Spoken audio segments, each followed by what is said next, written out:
Alyssa Valdez may injury at hindi makakapaglaro sa finals. Bernadette Pons to the rescue. Phenom at Creamline Cold Smashers malas sa 3-peat. May mga masasamang senyales. Good day ka-trending, this is Ron Michael, the voice artist of this channel. Ngunit bago natin yan pag-usapan, huwag mong kalimutan mag-subscribe and click the notification bell para updated ka sa latest Pilipinas Bollywood trends. Bago pa man magsimula ang second AFC ay may mga tila senyales ng hindi magkakampyon ang Creamline ngayon. Unang senyales ay ngayong 2023 ay tila malas ang CCS sa Game 1 ng Finals.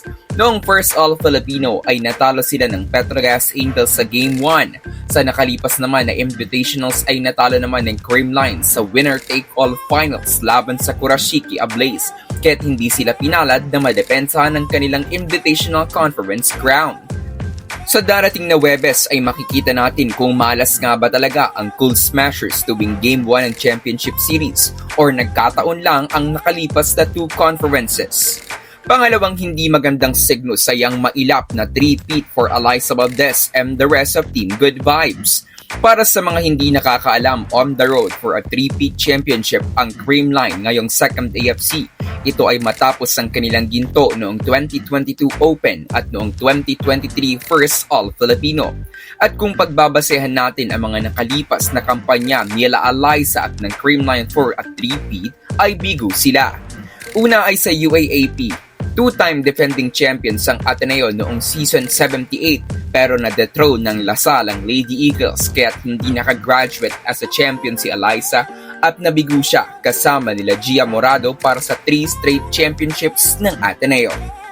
Pangalawa ay noong 2021 PVL Open Conference. 2-time defending champions noong time na yon ng Creamline pero kinuha ng Cherry Tigo ang gintong medalya sa pangunguna nila Jaja Santiago at Dindin Manabat. Crossovers ang itinanghal na first ever professional volleyball champions at denied ang 3-peat ng CCS. Noon namang 2022, Grand Slam o 3 magkakasunod na kampyonato ang target ng Creamline after winning the Open and Invitational Conference noong taong yon. Pero pagdating ng Reinforce ay hindi nakatungtong sa finals ng Cold Smashers at hindi nila nakuha ang inaasam-asam na Grand Slam. Hindi nga noong 2022 ang unang pagkakataon na may chance si Alyssa na maka-experience ng Grand Slam dahil sa Shakey's B-League noong 2015. Nagkampiyon si Valdez suot ang PLDT jersey under coach Roger Gorayev sa parehong Open at Reinforce Conference. Pero sa collegiate ng kaparehong taon ay nagtapos lang bilang silver medalist ang Ateneo kaya't bigo si Alyssa para sa isang 3 gold medals sa Shakey's B-League sa loob ng isang taon. Ngayon ay may pagkakataon na naman sila Alyssa at Creamline para sa magic number of 3 championships in a row. Mabura na kaya ang hindi magagandang kasaysayan ni Valdez at ng Creamline for a 3-peat? Hindi lang yan ang dapat nating abangan para kay Alyssa sa pagdating ng finals. Sa Game 1 ay malalaman natin kung ano nga ba talaga ang totoong kalagayan ng health ni Phenom. Noon kasing Game 2 ng semis laban sa Cherry ay makikitang may iniinda si Valdez pero di alintana't nagtala pa din siya ng 14 points. Sa ilan sa mga kuha ng training ng Cold Smashers ay tila missing in action si Alyssa. Wala tayong balita kung may ginagamot ba talagang injury si Baldo. Nabahala tuloy ang maraming fans na baka hindi makapaglaro sa Game 1 or buong final series si Phenom. Pero naway kung ano man ang idinadaing ni Valdez ay hindi ito makapigil kay Alyssa na makapaglaro siya sa finals. Lalo pat madami ang nag-aabang kay Alyssa sa kanilang muling pagharap sa kanilang sister team. Pero kilala naman natin ang attitude ni Valdez sa paglalaro. Kahit na may iniinda pa yan, hanggat maaari ay nasa loob siya ng court hanggang sa matapos ang laban.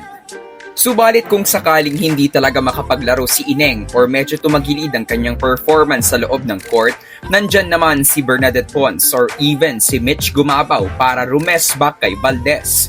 Katulad ng kanilang elimination round match laban sa Chocomucho, posibleng maging hugot off the bench ni Coach Sherwin si Bernadette Pons.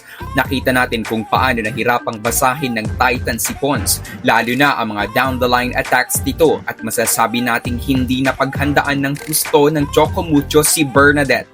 Sa final series ng Cold Smashers at Flying Titans, hindi porket ang Valdez, Galanza, Carlos Holy Trinity ang babad para kay Coach Sherwin, ay dito na lang itutuon ni Coach Dante ang depensa ng Titans. Baka kasi maulit na bantayado sila Gemma, Eliza or Kaloy, pero kapag pinaglaro na si Bernadette o kaya'y si Mitch Gumabaw, ay bigla na lang babagsak ang Choco Mucho.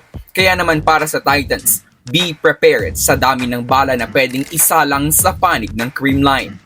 Sa pagsisimula ng finals, bukod sa magandang laban na aasahan ng lahat, naway magtapos ang conference na wala ng player ang magkakaroon pa ng injury. May this final series be an injury-free ending for our 2023 para pagdating ng 2024 ay mas maging highly anticipated ang pagbabalik ng liga. So that's it for today's video, ka-trending. Do not forget to subscribe and click the notification bell para updated ka sa latest ganap ng women's volleyball sa Pinas. Thanks for watching. Bye for now!